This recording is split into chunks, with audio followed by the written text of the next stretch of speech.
And that's the worst part of all this, is the new fans are sucking the life out of the WNBA right now. It's just... What? The new fans are sucking the life out of... No, the new fans breathe life. The narrative shift didn't happen overnight, but the signs were there during a Las Vegas Aces playoff game. Long before controversial comments from WNBA leadership made headlines, Commissioner Kathy Engelbert appeared on the Jumbotron. The crowd booed for nearly a full minute. This was supposed to be the height of player-fan unity. Instead, it exposed underlying tension. Fast forward to December 2024. Sophie Cunningham publicly acknowledged that a lockout was becoming increasingly likely. 2 extension deadlines had been missed. Negotiations were stalled. And behind the scenes, public sentiment was changing rapidly.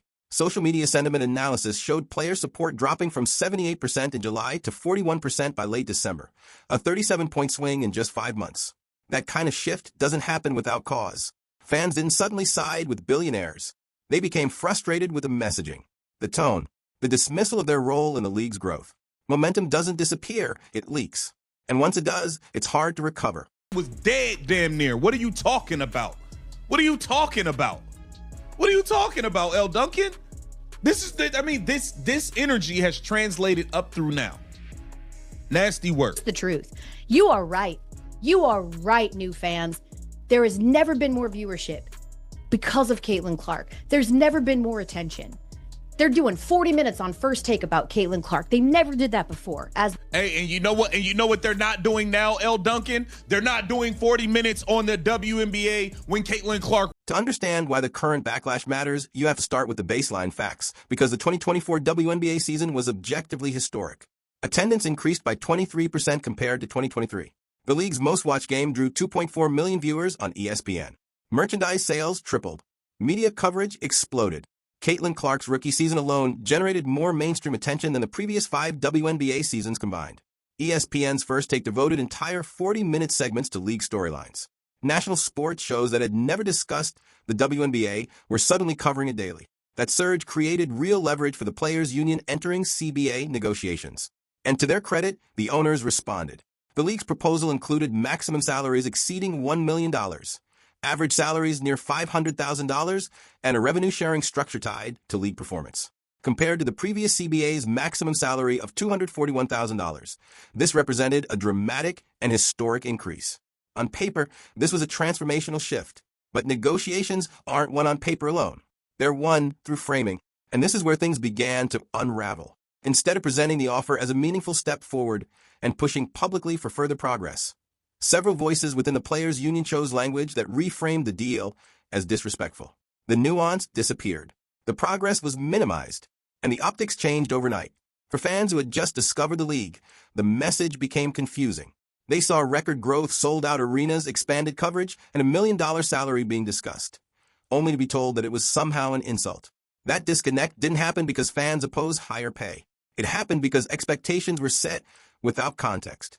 Growth was framed as entitlement instead of momentum. And for a league still building its audience, perception matters more than internal consensus. The leverage created by 2024 success was real. But leverage only works if the public understands why it exists and believes the demands are proportional. Yesterday, go check that out on Keep the Vision as well. Sophie Cunningham confirmed that it looks like there's going to be a lockout. So they're still far apart. It still doesn't look like there's going to be a season. And I'm hopeful that they'll come together. I don't know that, from what I understand and the people that I've talked to, that the owners have that much more that they can give in terms of revenue share or in terms of max salary. So calm and cool, and heads have always... A slap in the face. That phrase did more damage than anyone anticipated. That's how members of the Players Union publicly described an offer that would raise the WNBA's maximum salary above what 99% of Americans earn in a year. Rebecca Lobo's critique isn't about whether players deserve more money. It's about the language chosen to describe an undeniably substantial proposal during a public negotiation. Consider the optics. The average American worker earns roughly $59,000 annually. Teachers, nurses, first responders, professions requiring years of education and training, often never approach six-figure salaries. Against that backdrop, calling a $1.2 million maximum salary insulting creates an emotional disconnect. Fans don't analyze CBAs line by line. They react to tone. And tone matters when you're asking for support. Lobo speaks from experience. She played in an era when her New York Liberty team practiced at a middle school gym on a non-regulation court. She understands how far the league has come. Her warning isn't dismissive, it's protective.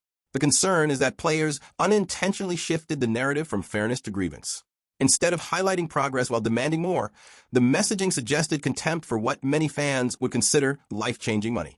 That perception doesn't just weaken sympathy. It creates resentment. And once that happens, even justified demands become harder to defend. This isn't about telling players to accept less. It's about recognizing that language shapes public alignment. And in a league still reliant on fan goodwill, alienating that audience carries real consequences. When we were at All-Star and the players put... Yeah. The rhetoric you guys are using, which is why I said y'all all need media training. It seemed like Caitlin Clark's the only one with some damn media training. Okay? The rhetoric y'all using, the vernacular, okay? It's not cool. Y'all are like, people wanted to support y'all. Y'all have literally got on camera and on microphones and talked the support away. Nasty work. Put their, pay us what you owe us shirts on. It felt to me in that arena like the players had 100. That moment right there is when everything snapped into focus. When Elle Duncan said that new fans were sucking the life out of the WNBA, she didn't just make a controversial remark. She unintentionally summarized everything that has gone wrong with the league's public messaging over the past 8 months. It was a single sentence that crystallized a growing disconnect between players, media voices, and the audience that just helped deliver the league's most successful season ever. And now, as collective bargaining agreement negotiations stretch past a second extension deadline, WNBA Hall of Famer Rebecca Lobo has confirmed what the numbers have been quietly showing for weeks. Public support for the players is eroding fast. That matters because this was not the case less than a year ago. In July 2024, during All-Star Weekend in Phoenix, players wore "Pay Us What You Owe Us" shirts and received overwhelming support from fans. The moment felt unified. Social media was aligned. Broadcasters echoed the message. Fans stood firmly behind the players' cause. It looked like a turning point. Somewhere between that moment and today's stalled negotiations, the tone shifted.